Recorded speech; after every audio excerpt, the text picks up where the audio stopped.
Дива не сталося. Окупаційна Феміда подовжила терміни тримання під вартою для 15 кримських татар, яких затримали наприкінці березня ще на 3 місяці до 15 серпня. У Ростовській області другий день масових судилищ. Усім бранцям Кремля закидають так званий тероризм і причетність до організації Хізбут Тахрір, яка заборонена в Росії. Детальніше дивіться в нашому сюжеті. Місто Шахти Ростовської області. Тут сьогодні о 9 ранку почали розглядати справи арештованих 27 березня кримських татар. Окупаційні суди продовжили традицію. Вкотре не пускають до зали родичів підсудних. Ще 2 суди в Ростові-на-Дону також тривають в закритому режимі. Ми очікували, коли нас пригласять на судебне засідання, але нас не пригласили и попросили вообще выйти на улицу, так как мы мешаем здесь ходить. Несмотря на то, что они увезли наших мужей далеко от родного дома, аж в Ростов, они еще и возмущаются, что мы им тут мешаем. Перед нами просто закрыли двери.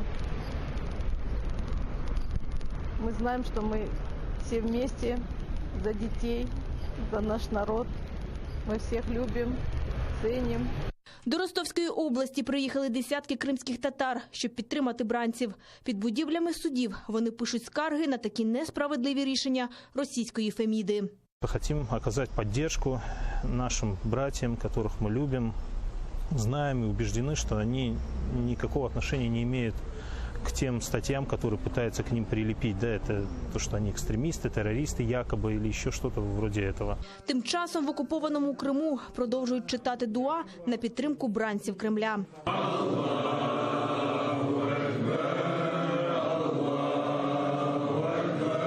Мы решили собраться и попросить у Аллаха за наших ребят благо для них, терпения и, иншаллах, скорейшего возвращения в свои семьи, к своим детям, близким, родителям, женам. Надо как-то объединяться, сопротивляться как можем мирно и выявлять вот такой свой протест мирный.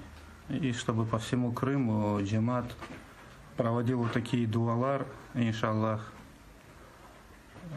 и молили Аллаха, да, чтобы Аллах оказал нам помощь в скором будущем. 27 березня російські ФСБівці після масових обшуків арештовують 23 кримських татар. Усіх їх вивозять у СІЗО Ростовської області. Мусульман звинувачують у тероризмі та причетності до забороненої у Росії організації Хізбут Тахрір. Наталя Барська, Заман, АТР.